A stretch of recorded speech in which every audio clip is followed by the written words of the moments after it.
Pemirsa, Selat Hormuz menjadi isu global di tengah konflik yang terjadi di antara Iran dan Amerika Serikat. Lebih dari 20% pasokan energi dunia melewati jalur ini yang diekspor oleh sejumlah negara di kawasan Timur Tengah. Ketika Iran menutup Selat Hormuz, pasokan energi tersendat dan membuat sejumlah negara mengalami krisis energi. Harga minyak mentah dunia juga melonjak hampir 100% hingga hari ini. Dan ini membuat pengeluaran energi membengkak, termasuk yang dialami Indonesia. Jurnalis Metro TV Anggi Hasibuan dan juru kamera Maulana Ridwan berkesempatan berlayar dan melihat langsung kondisi Selat Hormuz berikut ini.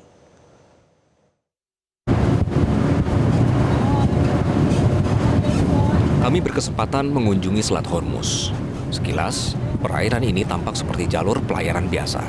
Namun disinilah salah satu urat nadi ekonomi dunia berada. Setiap harinya sekitar 20 juta barel minyak dan produk energi melintasi Selat Hormuz. Angka itu setara hampir seperempat perdagangan minyak dunia yang diangkut melalui jalur laut. Lebih dari 100 kapal melintas di kawasan ini setiap hari dalam kondisi normal. Selat yang berada di antara Iran dan Oman ini menjadi satu-satunya pintu keluar bagi sebagian besar ekspor minyak negara-negara Teluk seperti Iran, Irak, Kuwait, Qatar, Bahrain, hingga sebagian Arab Saudi. Pemirsa, kami berada di Selat Hormuz, ini di tengah laut. Kami sudah mendapatkan izin dari pihak Iran untuk berada di sini. Di belakang saya ini salah satu kapal yang kemudian berada di Selat Hormuz. Suasananya seperti ini, pemirsa. Ini kapal terdekat saya, jaraknya hanya diperbolehkan sampai sini. Kalau kita lihat di sebelah sana juga masih banyak ini kapal-kapal yang kemudian masih menunggu informasi dari pihak Iran.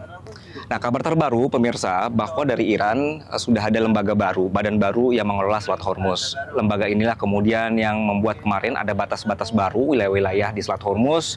Sudah ada batasan yang jelas, wilayah mana saja yang kemudian kalau dilewati ini harus koordinasi dengan pihak Iran.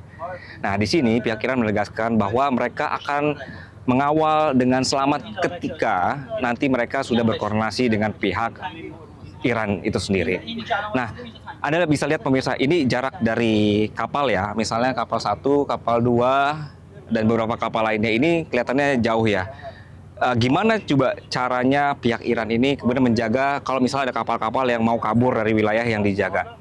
Nah, biasanya itu nanti ada sistem yang membaca pergerakan kapalnya. Nanti pasukan nyamuknya Iran, pasukan yang kecil-kecil ini, kapal kecil ini akan mendekati. Mereka mengasih info dulu bahwa mereka harus berkoordinasi dengan pihak Iran untuk keluar dari wilayah Hormuz. Kalau misalnya masih mencoba untuk bandel atau membelot, mereka nanti akan bisa kena serangan atau juga ada tindakan tegas. Dan ini tidak hanya dari pasukan nyamuknya. Kadang bisa juga melalui drone serangan mereka atau juga dari rudal-rudal terdekat dari pangkalan-pangkalan terdekat di wilayah sini. Di tengah ketegangan itulah saya bertemu dengan seorang anak buah kapal asal Indonesia. Sudah berbulan-bulan ia berada di kawasan Hormuz. Kapal tempatnya bekerja tidak bisa melanjutkan perjalanan akibat sengketa dan pembatasan pelayaran yang muncul selama konflik berlangsung. Nasib mereka kini menjadi perhatian pemerintah Indonesia. Aku dari Metro. Hah? Dari Metro TV. Kenapa? Dari Metro TV. Oh, dari Metro TV. Abang aman. Aman. Makanan dapat dari mana? Kenapa? Makanan dapat dari mana? Makanan masih sisa dari kemarin, dari Dubai. Sudah lama di sini? Yang di sini hampir sebulan. Ada berapa orang Indonesia di sana? 8 orang Indonesia. Bang, gimana komunikasi sama tanah air? Komunikasi sama Indonesia gimana? Kalau sama Indonesia belum ada. Pintu nggak usah dibuka Wajar kita. dari Metro TV, dari Oh, oke. Kita nggak jadi naik. Pintunya nggak usah nggak dibuka. ada. Kedutaan nggak ada? Nggak ada telepon, nggak ada. Belum siapa? Belum ada. KBRI nggak ada. Oh, oke. Bang, harapannya apa supaya bisa balik, Bang? Kenapa? Harapan Abang gimana supaya bisa balik? Iya, harapannya ya mau bisa balik gitu. Bang, Yang pintunya yang nggak usah sudah habis dibuka. kontrak kan kasihan sudah setahun. Oke. Pintunya nggak usah dibuka, Bang. Kita nggak jadi naik, Bang. Oh, nggak jadi naik? Iya. Salam-salaman aja. Ya. Ya, soalnya kalau yang tidak Bilang ke temannya. Kasih tahu temannya nggak usah tangga. Nggak usah. Nggak usah. Bang, aman. Yang habis kontrak kan istilahnya harus meneruskan kontraknya, Pak. Cuman yang habis kontrak itu kasihan, takutnya stres sudah 1 tahun. oke. Bang, informasi terakhir itu bagaimana di sini teman-teman? Bakal nunggu dulu atau akan dijemput? Ya tunggu dari company. Info terakhir apa bang? Berapa? Info terakhir apa? Belum ada info. Belum ada info. Belum ada info. Kedutaan juga dari pemerintah kita juga belum ada komunikasi. Belum ada. Baru kemarin itu dari, tapi sampai sekarang belum ada kepastian. Oke. Teman-teman sehat semua bang? Alhamdulillah sehat-sehat. Oke. Bang, ada yang mau disampaikan bang? Biar disampaikan ke Indonesia bang. Ya yang saya harapkan dari Indonesia, yang saya sangat harapkan itu untuk yang habis kontrak tolong diperjuangkan, diprioritaskan pertama untuk dibawa pulang. Oke. Karena takut stres. Ya. Siap. Kalau yang kayak kita yang itu tunggu dari company, apa kita dipulangin, apa kita suruh stay di sini sampai habis kontrak, tergantung company bang. Abang habis kontrak kapan? Kalau saya masih bulan November habis kontrak. November, tapi belum ada kejelasan setelah itu apa ya bang? Belum. Apa kita dipulangin, apa kita stay di sini belum. Oke. Statusnya berarti sampai sekarang stay aja? Ya stay. Oke. Sip. Bang, terima kasih banyak ya, sehat-sehat ya bang. Sama-sama. Bang. Salam Trans TV, terima kasih banyak. Iya. Sukses selalu. Doa kami semua buat abang juga, buat teman-teman di sini ya. Amin. Semoga sukses, lancar. Pak.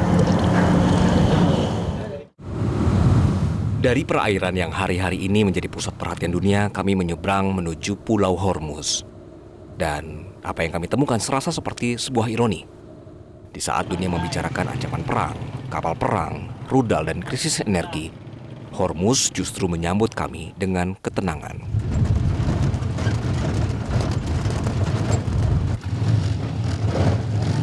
Angin laut berhembus lembut, matahari menggantung rendah di langit sore. Bukit-bukit berwarna merah, emas, dan jingga berdiri memantulkan cahaya senja. Seolah alam tidak pernah mengetahui bahwa namanya sedang disebut di ruang-ruang diplomasi dan markas militer di berbagai belahan dunia. Pulau ini dijuluki Rainbow Island, dan julukan itu tidak berlebihan. Di setiap sudutnya, tanah menampilkan warna yang berbeda. Sebuah kanvas raksasa yang dilukis oleh waktu selama jutaan tahun.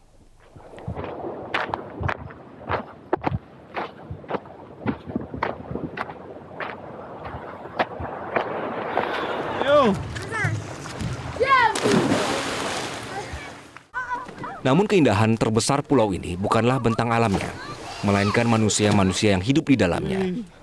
Di tengah ketidakpastian yang mengelilingi kawasan ini, kehidupan tetap berjalan dengan tenang.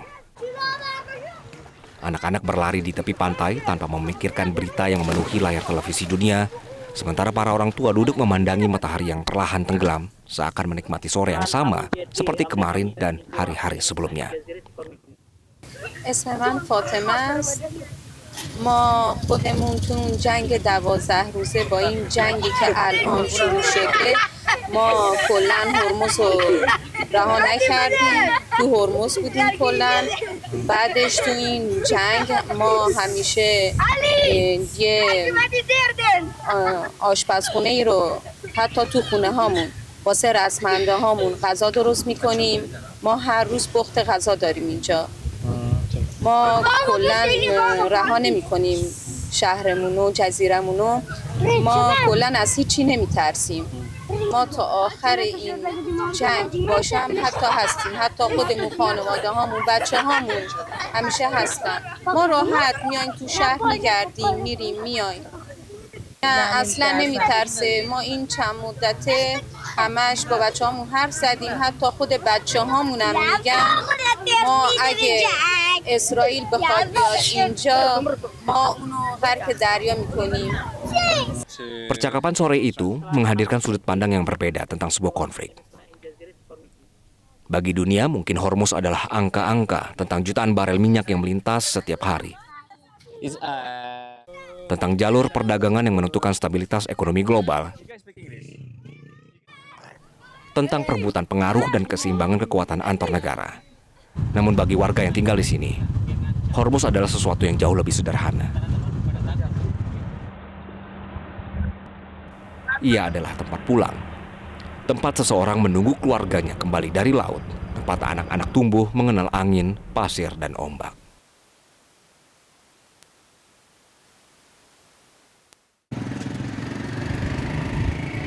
Dan ketika dunia sibuk berbicara tentang perang, Pulau Hormuz diam-diam mengajarkan satu hal, bahwa cinta terhadap tanah kelahiran seringkali lebih kuat daripada rasa takut.